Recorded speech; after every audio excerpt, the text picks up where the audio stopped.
My parents have been using a Wi-Fi lock on their front door for the past several years.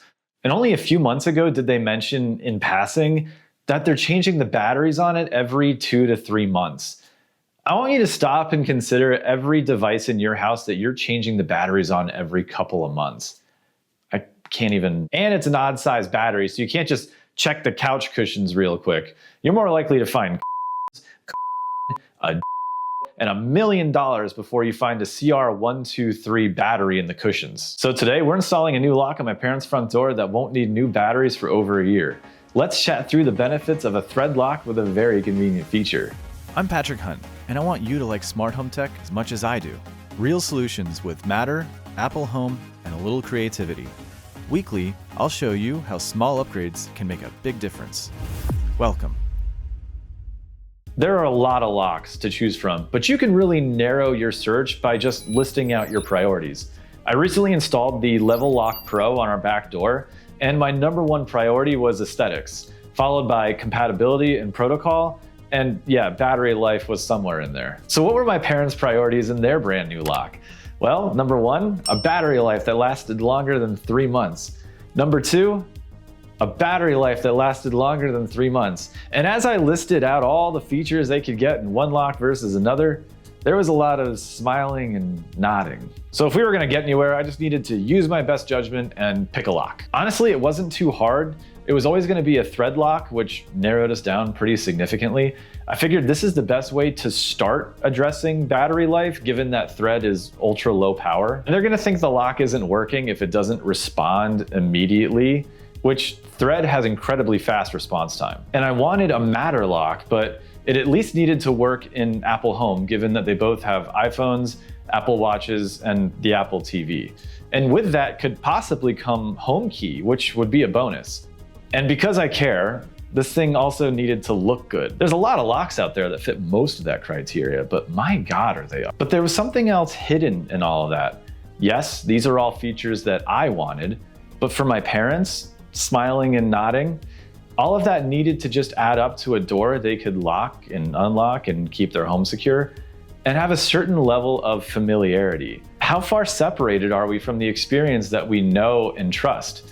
And that's smart home in a nutshell. Thorbolt sent me their X1 lock to try out and give my honest review.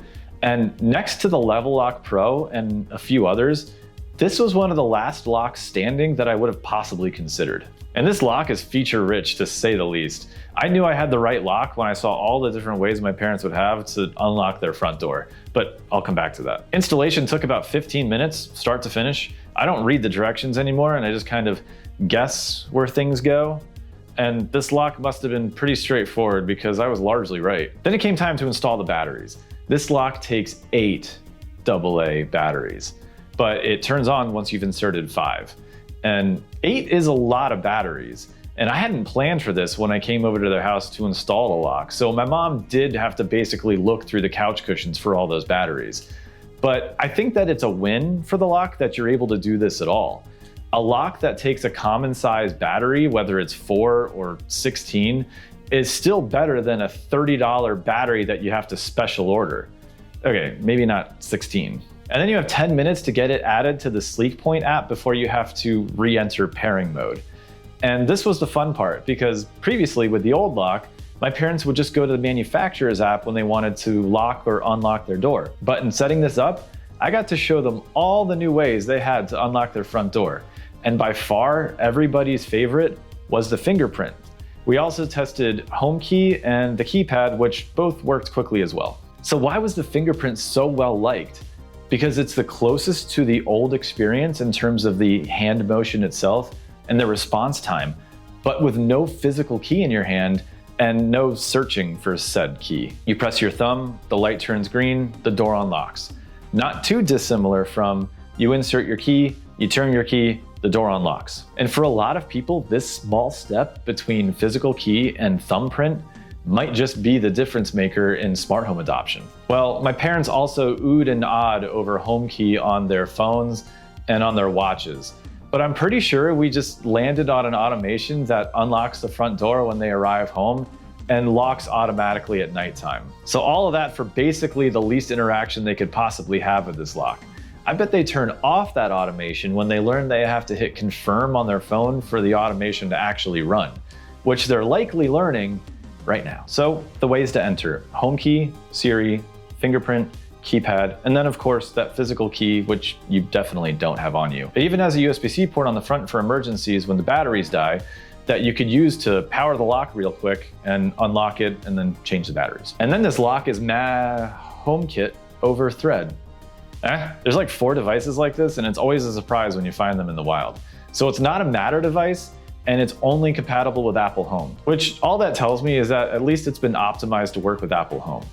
It does all the Apple Home things well. I was told they'll do the Matter update in the future along with Aliro when possible. But it is Thread, and it's my parents' one and only Thread device outside of the Apple TV, which is their border router. And Thread locks are definitely the go-to right now for a lot of smart home enthusiasts, because the experience that's being created is that next logical step from analog to digital. Half of the benefits of a Thread lock are invisible and individually seem like absolute non-factors when compared to an analog lock, like that it's part of a mesh network, or the encrypted security, or the ultra low power. But together, all that adds up to just reliable. Maybe even as reliable as your analog lock. And then the previously mentioned response time. Your time to unlock might actually be faster with a Thread lock versus your old lock. Thread is the backbone of that familiarity because it's an invisible technology that allows you to feel like you're holding a key in your hand and unlocking your front door just as you always did. So that fingerprint unlock feature paired with the speed, security, and reliability of Thread is the differentiator with this lock and why it should be at the top of your list. Thorbolt isn't necessarily the first to do this, and they won't be the last, but that Level Lock Pro is $350. This lock is regularly $130 and currently $120. For such a premium experience, the X1 is a great option if you're looking to take that baby step. If you haven't yet, please like and subscribe, and I'll see you next week.